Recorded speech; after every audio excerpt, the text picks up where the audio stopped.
ہمارے ہاں یہ بحثیں ہوتی ہیں محققین ٹھیک ہے تعلیمی ضرورت کے تحت، ابتدائی تعلیمی ضرورت کے تحت یہ چیزیں ضروری ہوتی ہیں کہ کون کس تاریخ میں پیدا ہوا،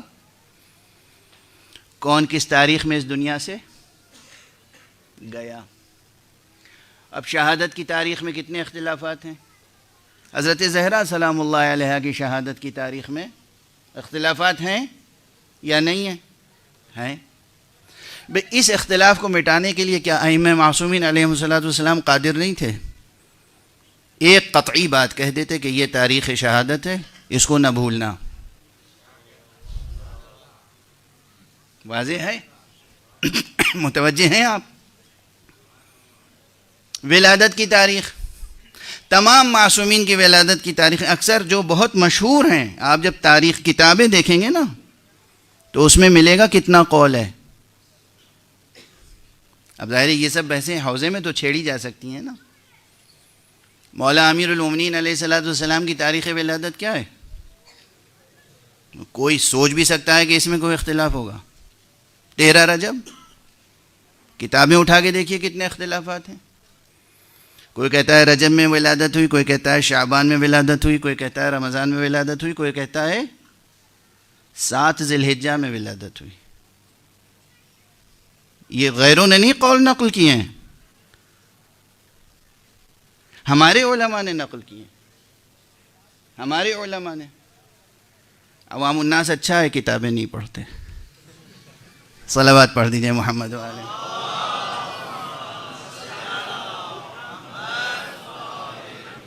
ابھی ذرا بلند تر پڑھ دیجئے تاکہ میں پڑھ سکوں۔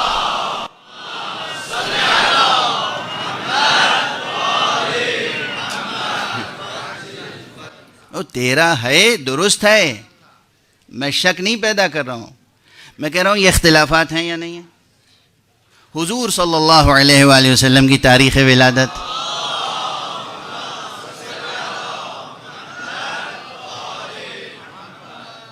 اختلافات ہیں یا نہیں ہیں؟ عامہ کے ہاں بھی ہیں اور خاصہ کے ہاں کیا نہیں ہیں؟ علامہ کلینی نے کافی میں کیا تاریخ ولادت لکھی ہے؟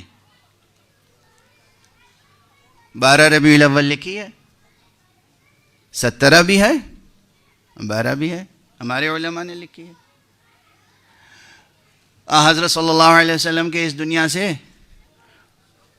مفارقت کے بارے میں جو تاریخیں ہیں اس میں 28 صفر بھی ہے، 2 ربیع الاول بھی ہے، ہمارے علماء نے لکھی ہیں، اور بھی تاریخیں۔ کیا معصومین علیہم السلام کہہ نہیں سکتے تھے دیکھو یہ ایک تاریخ یاد رکھنا، قصہ ختم؟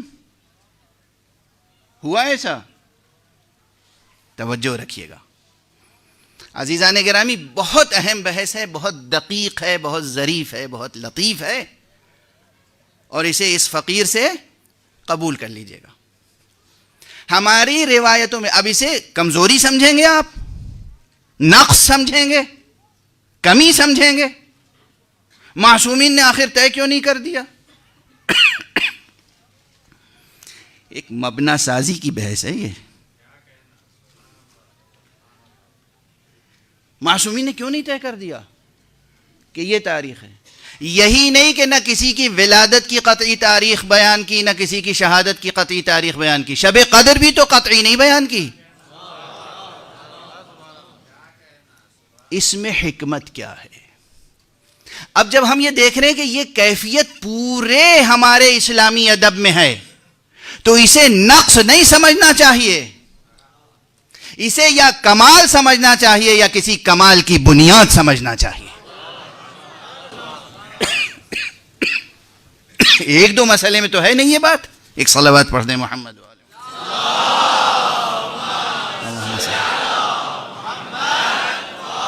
احسنتم، جزاکم اللہ، جزاکم اللہ۔ تو بھئی ایک مسئلے میں ہوتا، دو مسئلے میں ہوتا کہ یہاں 4 روایتیں ہیں، یہاں 2 روایتیں ہیں، یہاں 3 روایتیں ہیں، تو بات سمجھی جاتی کہ بھئی اس کا کوئی معالجہ کیا جائے، اس کا کوئی معالجہ کیا جائے۔ آجا حضور کی ولادت اختلاف، حضور کی شہادت اختلاف، جناب زہرا سلام اللہ علیہ کی ولادت اختلاف، شہادت اختلاف۔ مولا امیر المومنین اسلام کی ولادت اختلاف، کم سے کم 6 یا 7 قول ہیں. شہادت اس میں بھی ہے اختلاف، کم سے کم 1-2 دن کا تو ہے ہی ہے. اور تمام معصومین کے ساتھ، اور یہاں تک کہ شب قدر. اس کے معنی یہ ہے کہ یہ مسئلہ 1-2 مسئلہ سے متعلق نہیں ہے، یہ بات یہ ایک عمومی مظہر ہے. اس کے معنی یہ ہیں کہ زمانے کی تعیین اس لیے نہیں کی جا رہی ہے کہ تم جو زمانے کے اسیر ہو تمہارا ذہن اتنا بلند ہو جائے کہ زمانے پر حکمراں ہو سکو، زمانے کے اسیر نہ رہو. ابھی مطلب ادا نہیں ہوا، آپ نے بہت خوب کہہ دیا، وہ تو میں نے سن لیا.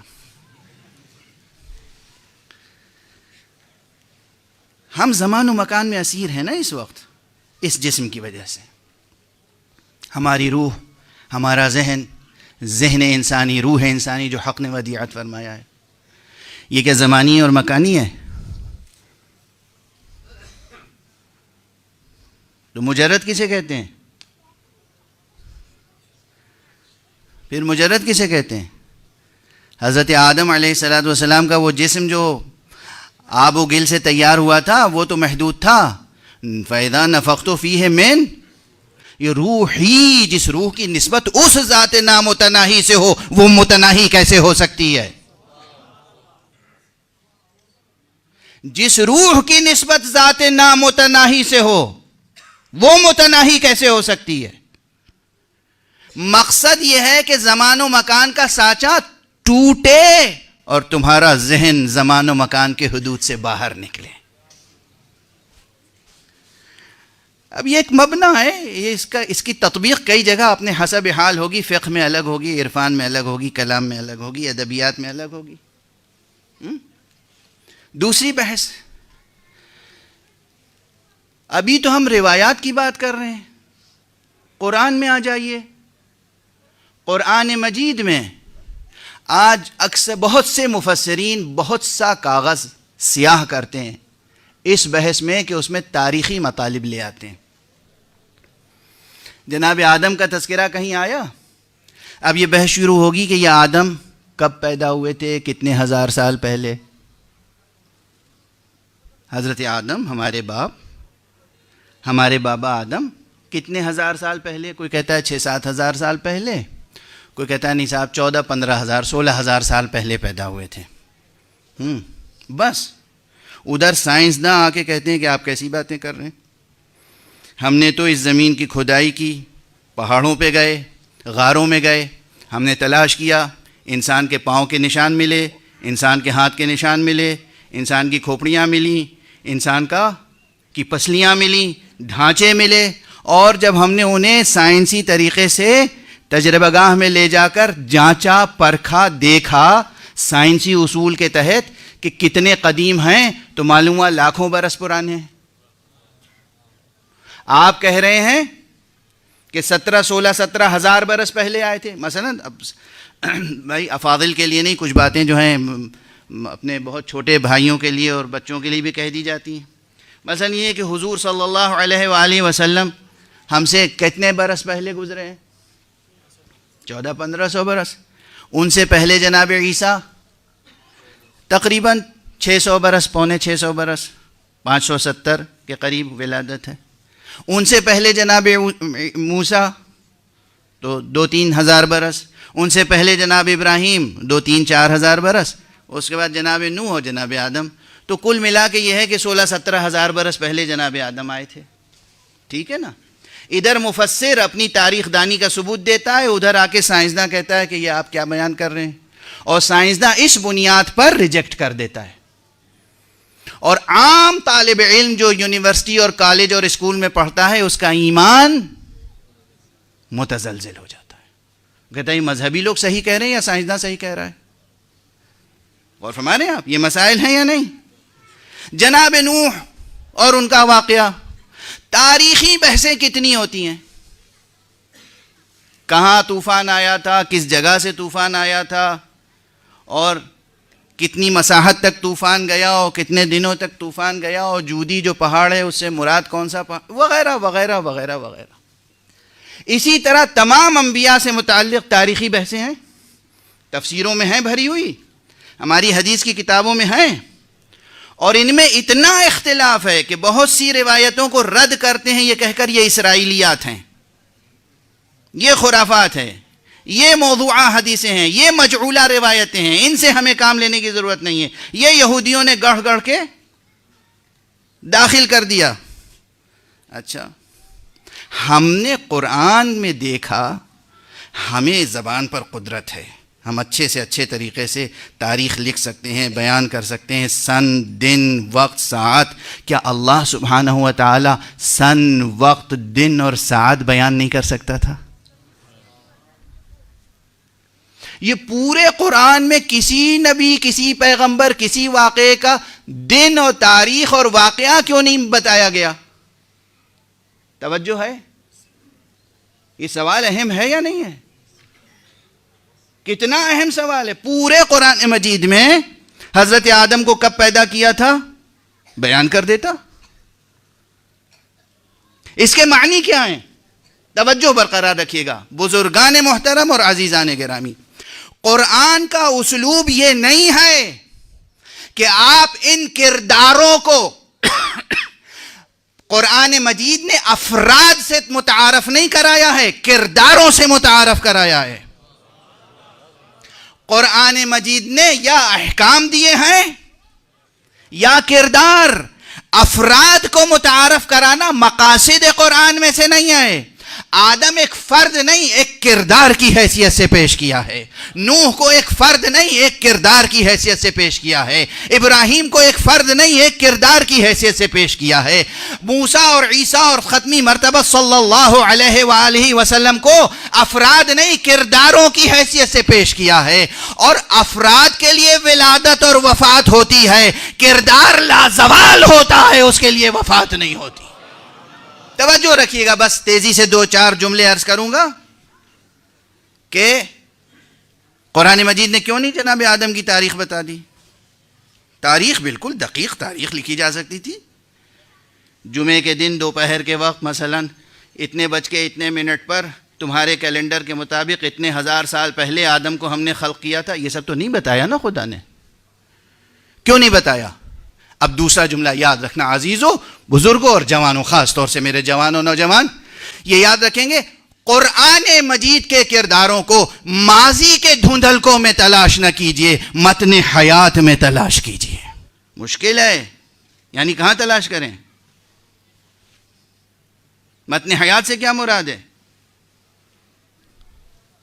متن حیات سے کیا مراد ہے؟ کہاں تلاش کریں؟ پہاڑوں پر جا کر، سمندروں میں ڈوب کر؟ اپنی ذات میں۔ آدم کو ماضی میں نہ تلاش کریں، اپنے حال میں تلاش کریں۔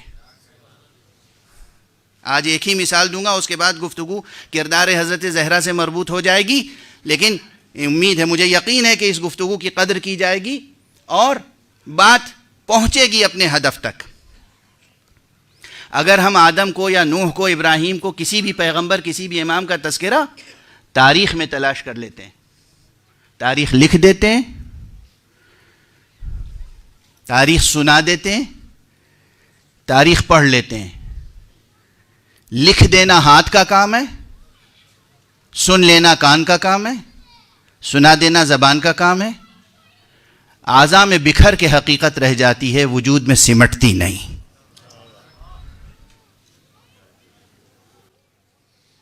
ماضی میں نہ تلاش کریں کسی قرآنی کردار کو، ماضی میں نہ تلاش کریں، کاغذوں میں نہ تلاش کریں، ماضی کے اندھیروں اور ماضی کے دھندلکوں میں قرآنی کرداروں کو تلاش نہ کریں۔ اگر اس حقیقت سے اور قرآن سے زندگی کا رشتہ قائم کرنا ہے تو اپنی زندگی میں آدم کو بے نقاب کریں۔ یعنی کیا؟ کوئی شاعری کر رہا ہوں بیٹھ کے ممبر پہ؟ یہ حافظ شیراز کی شاعری ہے۔ اگر حافظ شیراز نے ایسی کوئی بات کہی یا کسی اور نے کوئی ایسی بات کہی تو بہت اچھی بات کہی، آپ سن لیجئے، بس 2-3 فقروں میں بات سمٹ جائے گی۔ قرآن نے نہ آدم کی تاریخ بتائی ولادت کی، نہ وفات کی، نہ عمر بتائی، کچھ نہیں بتایا۔